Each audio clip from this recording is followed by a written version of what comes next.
Hey, I got to show y'all something. I'm watching something right here about the Sumerian tablet. If you want to know where humans started, Samaria.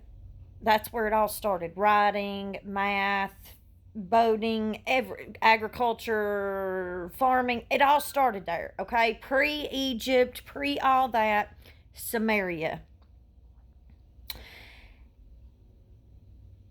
And I want to show you something. And I'll let you make your own conclusions.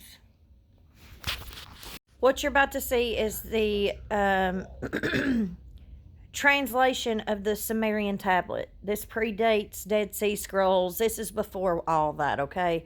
This is the beginning, all right? And I want you to see what it says. And my ticker, I haven't updated it yet, so that's not the right date on there. Waters above the vault, and above the waters, a population of beings who, according to the tablet, are actively monitoring human activity. The tablet gives these beings a name. In Sumerian, they are called the Igigi. Most scholars translate this as those who watch or those who observe. The word appears in dozens of other Sumerian texts, where the Igigi are described as a class of celestial beings distinct from the better known Anunnaki. Anunnaki. The Anunnaki, according to Sumerian cosmology, were the gods who descended to Earth. The Igigi were the ones who stayed above. They were the ones who watched. And this is where the tablet becomes specific in a way that almost no other ancient document does. The scribe writes that the Igigi are located in a station place. First of all, who does that look like on the right there? Just Gilgamesh. Not somewhere they travel from and return to. A fixed position above the vault from which they observe. The tablet provides 3 coordinates for this location. 2 of them are astronomical references, specifying a region of the sky relative to 2 stars that, according to modern star charts, correspond to a point near what we now call the Lagrange L1 position. Actually, let me fast forward. I went back too far, me. I want you to see. According to their own writing, are watching us. The tablet goes on to describe what these beings are doing, and this is where the translations get inconsistent. Different scholars have rendered the next several lines differently, depending on which dialect of Sumerian they use as their reference. But there are 3 words that appear in every translation, and these 3 words have caused more academic argument than almost any other passage in Sumerian literature. The first word is Namlulu, which translates to the count of humans. The second word is Kingaltu, which means the measure or the assessment. And the third word is Ushumgalu, which most directly translates as the great serpent or the great one who waits. Put together, the passage seems to say that the watchers above the vault are counting humans, measuring something about us and waiting for something. What they are waiting for is not explicit in the surviving text. But the tablet does say that the assessment has a number attached to it. A specific number written in cuneiform that has been identified by multiple independent translators. The number is 7,412,000,000. Now, the human population of Earth in 2400 BC, when this tablet was inscribed, was approximately 27 million. There was no possible way for a Sumerian scribe to know that the population would eventually reach 7 billion. There was no way for him to even conceive of that number in a meaningful demographic sense, and yet, the tablet specifies this exact figure as a threshold, a trigger, the number at which the assessment ends and something else begins. Earth's population passed 7 billion in October of 2011. It passed 7,400,000,000 in 2022. The tablet does not say what happens when the number is reached, but it does say what the watchers will do. The next line, By the way, widely accepted. Let me just pause right here. Look on that. This is from Sumeria. Look on his wrist. Does that not look like a watch? Or a wheel within a wheel machine? And see what he's got in his hand, a pine cone. Do you know why that's important?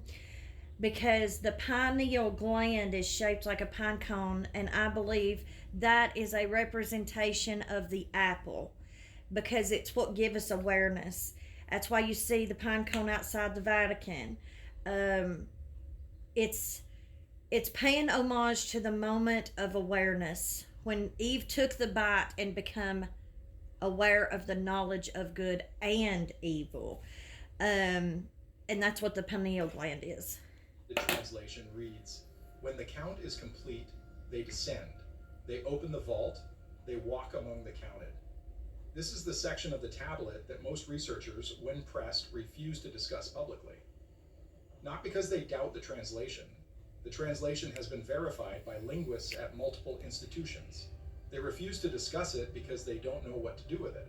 Because if you take the tablet at face value, what it is describing is a population threshold that triggers an event. And we have already passed that threshold. Before we move on to the next code, stop for a second. What you just heard about code 9 is the part that changes everything. But it only makes sense when you see it written out next to the original Sumerian notation, the population. Hang on. Or metaphors, or religious symbolism. They were writing about something they had actually seen. The scribe describes the watchers Look at the in color. physical terms. He says they are not like men. He says they have faces of the bright metal and eyes that do not close. He says they wear coverings that shine like the river under the noon sun.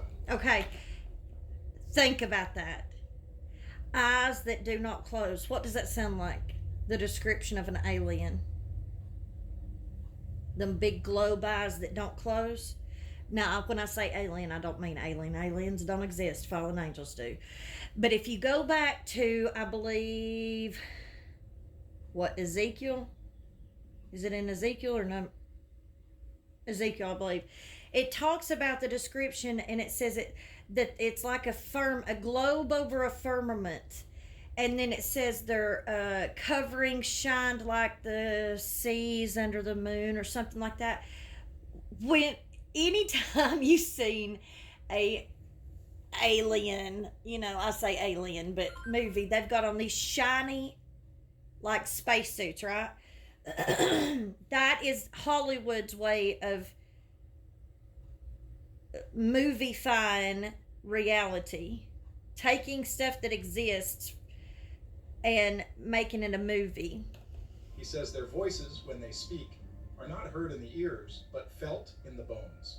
And he says repeatedly that they have always been there, since before the first city, since before the first man, since before, according to one line that has been partially obliterated by damage to the tablet, the great water that drowned the old world.